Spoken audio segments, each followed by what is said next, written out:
आता पहिले bending stress घेऊन घ्यायची ना. चला बेंडिंग स्ट्रेस घेऊन घ्या.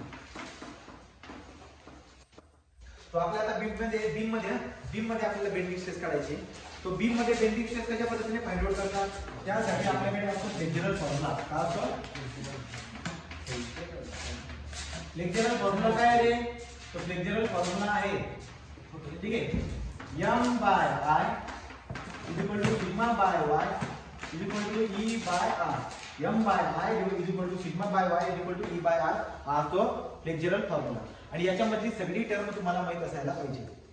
बेंडिंग स्ट्रेसच्या केसमध्ये तुम्हाला दोन प्रकारची बीम जनरली विचारतो. एक सिम्पली सपोर्टेड बीम आणि दुसरा कोणता? Cantilever beam. या दोघांची उदाहरणं तुम्हाला यायला पाहिजे. याची व्हिडिओ बनवले होते, ग्रुपवर टाकले नाही वाटतं. याचे दोघं व्हिडिओ बनलेले आहेत आपल्याला. बेंडिंग स्ट्रेस पण आणि शिअर स्ट्रेस पण दोघांचे उदाहरणं सॉल्व्ह केलेली आहेत, मी शिकवलेलं आहे. तरी मी तुम्हाला एकदा नवीन सांगतो.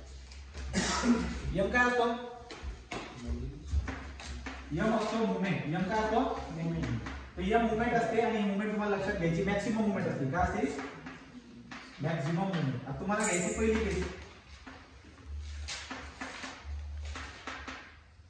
मॅक्सिमम मुवमेंट बद्दल बोलतात. पहिली केस घेतोय, सेंटर मध्ये लोड लागलाय, मला डब्ल्यू घ्यायचा. इकडे L बाय 2, इकडे L बाय 2. हा A सपोर्ट, हा B support. Maximum bending moment किती येते? Maximum bending moment MAB is equal to WL by 4. किती असते? WL by 4. Where W is the central point load, L म्हणजे टोटल लांबी divide by 4. आलं का? WL बाय 4 ही मॅक्सिमम बेंडिंग मोमेंट झाली. हा झाला तुमचा M. तो M बद्दल बात करतो मी पहिला. M पे ना एक्सटर्नल मूवमेंट जी लागते वरून ती वाली. दोन नंबर आहे तुमच्याकडे सिम्पली सपोर्टेड बीम आहे. सिम्पली सपोर्टेड बीम आहे आणि त्याच्यामध्ये काय लागते?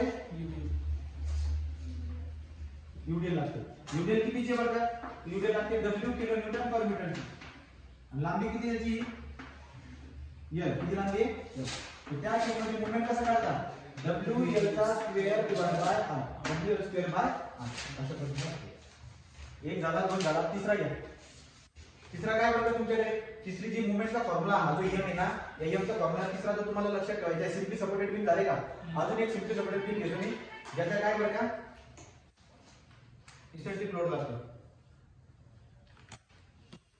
ज्याचा इसेंट्रिक लोड लागतो 3 नंबर घेऊया. 3 नंबर काय? हा सिम्पली सपोर्टेड बीम आहे आणि याच्यात आहे ना लोड कुठे लागतो माहिती आहे का? इसेंट्रिक लोड लागतो. समजा इथे लोड लागतो. तो हा A आहे, हा इकडचा B आहे, हा W आहे, हा कॅपिटल A, हा कॅपिटल B. तर तुम्हाला मूवमेंट जर काढायचं असेल तर कसं काढणार?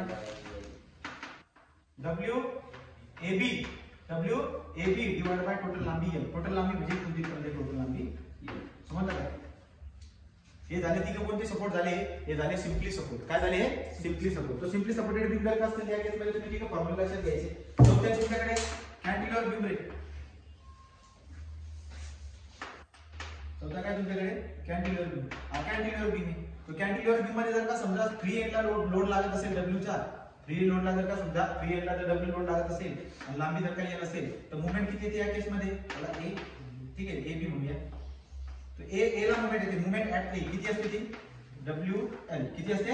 WL. लास्ट केस तुम्हाला कोणती लक्षात ठेवायची? 5 नंबरची. कॅन्टिलिव्हर बीम आहे आणि याच्यावरती UDL बीम टाकलं. UDL किती आहे? छोटा W किलो न्यूटन पर मीटर. बरोबर का? आणि लांबी किती याची? L. आणि तुम्हाला जर का मूवमेंट काढायची असेल तर मूवमेंट कशी काढणार? Movement at A is equal to what? Movement at A ला मूवमेंट काय होते? किती असते ती? WL चा स्क्वेअर डिवाइड बाय 2. L म्हणजे लांबी. L म्हणजे लांबी. WL square by 2. अशा पद्धतीने हे तुम्हाला 5 फॉर्म्युले लक्षात ठेवायचे आहेत. किती? 5 का 6? 5 आहेत ना? हे 5 फॉर्म्युले लक्षात ठेवायचे आहेत. समज जर का अशी आकृती देऊन टाकली तर आता कॅन्टिलिव्हर आहे, तिथे लोड लावून दिला. हा 2 मीटर आहे आणि हा 3 मीटर आहे. काढता येईल ना? W. मग काय नाही, सिंपल आहे. W × 2. W × 2 या पद्धतीने करता येईल. ते 5 चे 5 फॉर्म्युले लक्षात ठेवा. M by I, sigma by Y, E by R. याच्यामध्ये M, या M चे फॉर्म्युले सांगितले तुम्हाला. कशाचे फॉर्म्युले ते? M चे. आता आपण जाणार I कडे. I म्हणजे मूवमेंट ऑफ इनर्शिया. तुम्हाला मूवमेंट ऑफ इनर्शिया सांगायची गरज आहे का? काय लिहून देऊ बरं? तर लिहून देऊ परत. हा एक डिव्हिजन लावूनच घ्या. फास्ट मध्ये डिव्हिजन मारूनच घ्या. कोणतं आलं दुसरे? कसं काय? थांबून घ्या.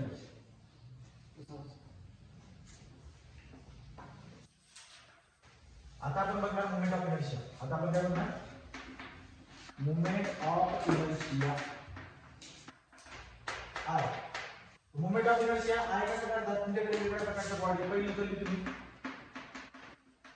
रेक्टँगल काय असते रेक्टँगल. तो रेक्टँगल कसा असतो बरं का असा असतो त्याची इथून तिथपर्यंत डायमेन्शन किती आहे b इथून तिथपर्यंत डायमेन्शन किती d त्याचा एरिया काय होईल a into d. दुसरी पार्ट तुम्हाला मोमेंट ऑफ इनर्शिया आय लागेल.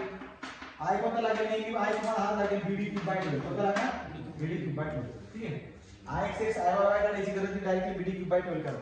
ए झाला आय झाला अजून काय लागतो डन का हा झेड पण लक्षात घेऊन घ्यायचा. याचा रेक्टँगलचा झेड काय असतो झेड असतो बीडी चा square by 6 B D square by 6 झालं. मग रेक्टँगल होतं आय वाय वाय हा I Y Y I X I Y Y नाही म्हणजे आय बीडी क्यूब बाय 12 काय घ्यायचं बघून बघू.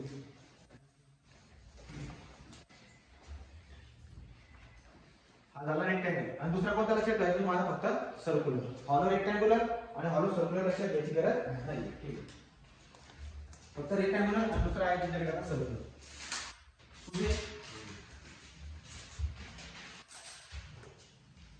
सर्क्युलरचं सांगा. सर्क्युलरचं काय असतं एरिया काय असतो पाय बाय 4 into डायमीटरचा स्क्वेअर. आय काय असतो pi by 64 into d raised to 4. त्याचा मोमेंट ऑफ इनर्शिया एरिया झाला. मोमेंट ऑफ इनर्शिया झाला. झेड काय झेडचा पाय बाय 30 d चा क्यूब.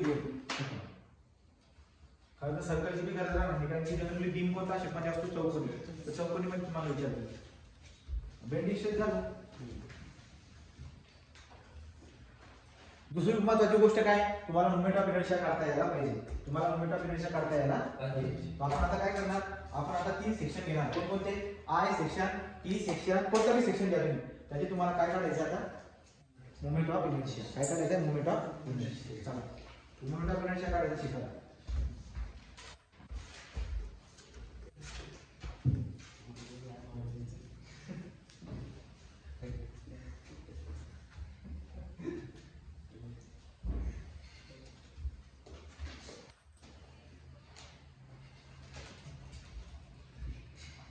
चला बघ एका फोकस कोणी दोन दिवस क्लास में बाकी सगळ्यांना सुट्टी दिली. तुम्हाला टाइम दिला सोडा तुम्ही क्लास सगळ्यांना इम्पॉर्टंट आहे की तुम्ही महत्त्वाचे गण झाले. पासिंग बोलता शिकवायचे ना बोली काय होती पासिंगची बोली ना 70 पैकी किती काढायचे 28 झाले 28 झाले गेले बरोबर. बोल नको आता बरं का. हा कोणता सेक्शन आहे सिमेट्रिक आय सेक्शन. कोणता आहे सिमेट्रिक आय सेक्शन आहे. हा सिमेट्रिक आय सेक्शन. ठीक आहे तो हा सिमेट्रिक आय सेक्शन आहे. याच्या केस मध्ये इथून तिथपर्यंत जर बघायला गेला की हा आहे बी हा काय डी. ठीक आहे कॅपिटल बी काढा. हा काय कॅपिटल बी आणि टोटल ही डेप्थ नाही इथून तिथपर्यंत ही आहे कॅपिटल बी. चालेल हा कॅपिटल बी आहे हा कॅपिटल डी आहे. आणि हा जो पोर्शन आहे ना इथून तिथपर्यंत हा आहे छोटा बी आणि याची डेप्थ इथून तिथपर्यंत येते ना ही आहे छोटा डी. छोटा डी. तुम्हाला मोमेंट ऑफ इनर्शिया जर काढायचा असेल तर कसं काढतात कोण सांगेल. Moment of inertia I equal to capital B D चा क्यूब बाय 12 मायनस छोटा बी डी चा क्यूब बाय 2. झालं कळलं. अशा पद्धतीने डायरेक्टली तुम्ही काय करू शकता मोमेंट ऑफ इनर्शिया काढू शकता आय सेक्शनचा. तुम्हाला कशासाठी लागणार ते तुम्हाला लागणार शियर स्ट्रेस डिस्ट्रीब्यूशन. काय साठी लागणार शियर स्ट्रेस डिस्ट्रीब्यूशन साठी.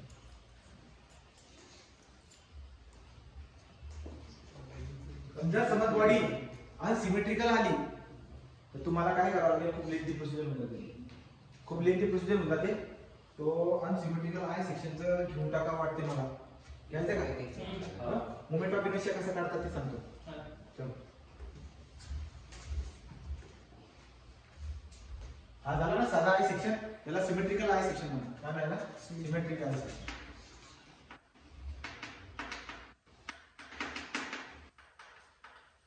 आता आपण काढा अनसिमेट्रिकल आय सेक्शन. कोणते आता अनसिमेट्रिकल.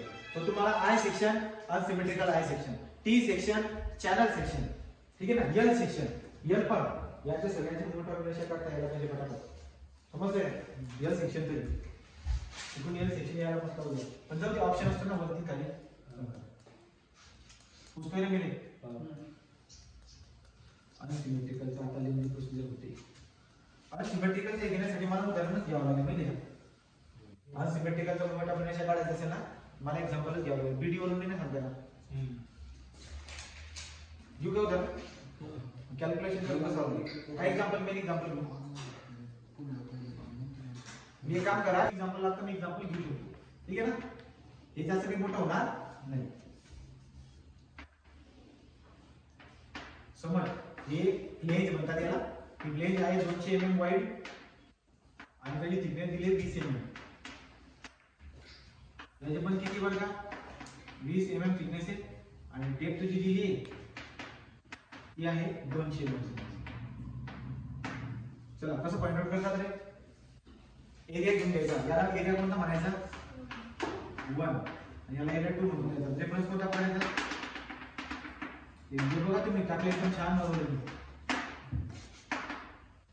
तर या पद्धतीने आपण त्याला रेफरन्स असे रेफरन्स एंड पासून असं रेफरन्स मार्क करून द्यायचे ठीक आहे. आता आपण काय करणार बरं का आपल्याकडे दोन पोर्शन आहेत. हा 1 नंबरचा आणि 2 नंबरचा.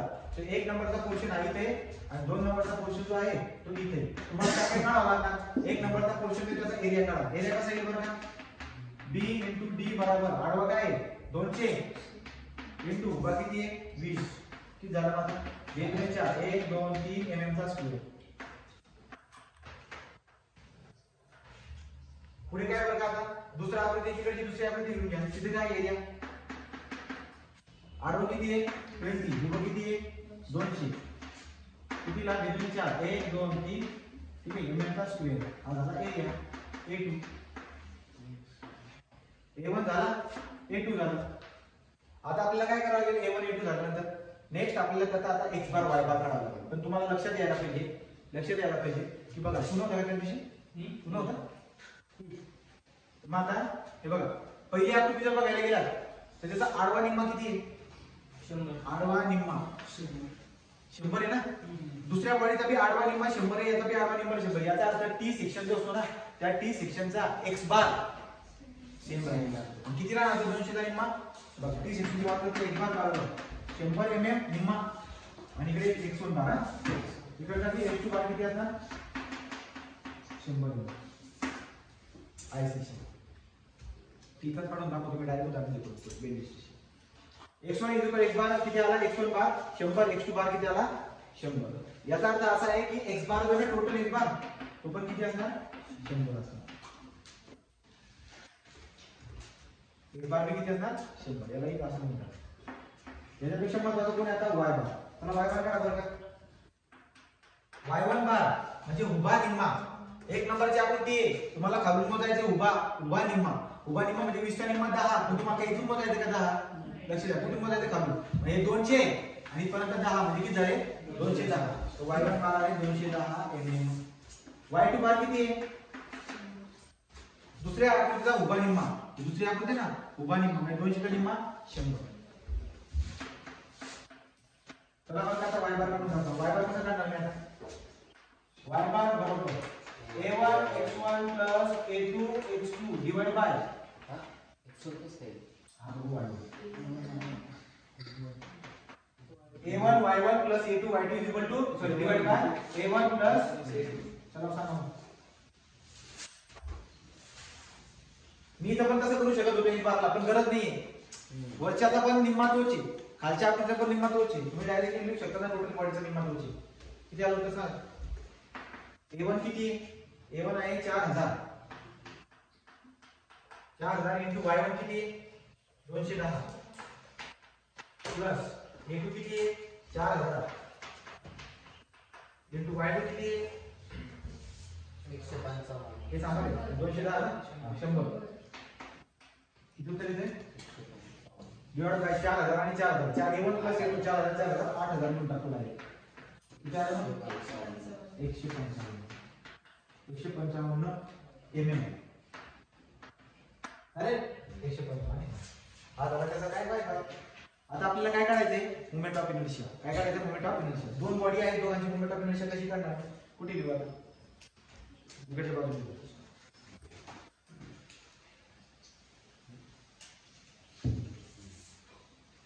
दोनशे ना ix is equal to ixx1 plus ixx2. पहिली बॉडी कोणती आहे ixx1. कसं येईल बरं का ते सांगा. पहिली बॉडी कोणची नाही त्याचं ixx1 काढायचं कसं येईल बरं का bd चा cube by 12 plus ax square plus ax. b किती त्याचा आडवा 200. d किती त्या बॉडीचा 20 त्याचा cube divide by 12 plus area किती त्या बॉडीचा 4000 किती आहे 4000. आणि h म्हणजे काय असतं कोण सांगेल y बार मायनस एक वन काढतायत ना y1 अख्ख्या ब्रॅकेटचा अशा पद्धतीने काढतो कळलं टाकायचं bd क्यूब बाय 12 4000. y बार किती आहे बॉडीचा y बार किती आहे 155 किती आला y1 किती आहे 210 याचा स्क्वेअर सांगा बरं का त्याला आहे समजलं की कसं काढलं मी ixx iy1 कळलं का तुम्हाला तू कुठे गेलता रे कुठे गेला हां चाललं का काय बोलतो आता खरे बोल पेपरला गेले 12.23 ixx2 12.23 into 10⁻⁶. 12.23 into 10⁻⁶ 6 mm⁴. चला आता मला ixx2 काढून दाखवा. ixx2 म्हणजे दुसरी बॉडी जे नाही त्या दुसऱ्या बॉडीचा तुम्हाला मोमेंट ऑफ इनर्शिया काढायचा कसं काढणार दुसऱ्या बॉडीचा moment of bd cube by 12 तो bd cube by 12 plus ah square सांगा रे b किती आहे दुसऱ्या बॉडीचा b म्हणजे आडवा 20 d किती त्याचा 200 चा cube divide by plus area किती त्याचा 4000 इंटू हाईट किती कसं काढतात हाईट y बार मायनस y2 त्याचा स्क्वेअर. उत्तर किती सांगू एवढंच आहे का तेवढं जर काही येत असेल 12.23 into 10⁻⁶ mm⁴. या दोघांची जर तुम्ही सम केली तर तुम्हाला भेटून जाईल ixx आणि हा ixx आपल्याला पुढे लागणार. ठीक आहे तो कोणत्या सेक्शनचा मोमेंट ऑफ इनर्शिया लक्षात घ्यायचा आहे rectangular I section T section L section यांच्या सगळ्यांचा मोमेंट ऑफ इनर्शिया काढता यायला पाहिजे. आता आपण डायरेक्टली उदाहरण घेणार ओके.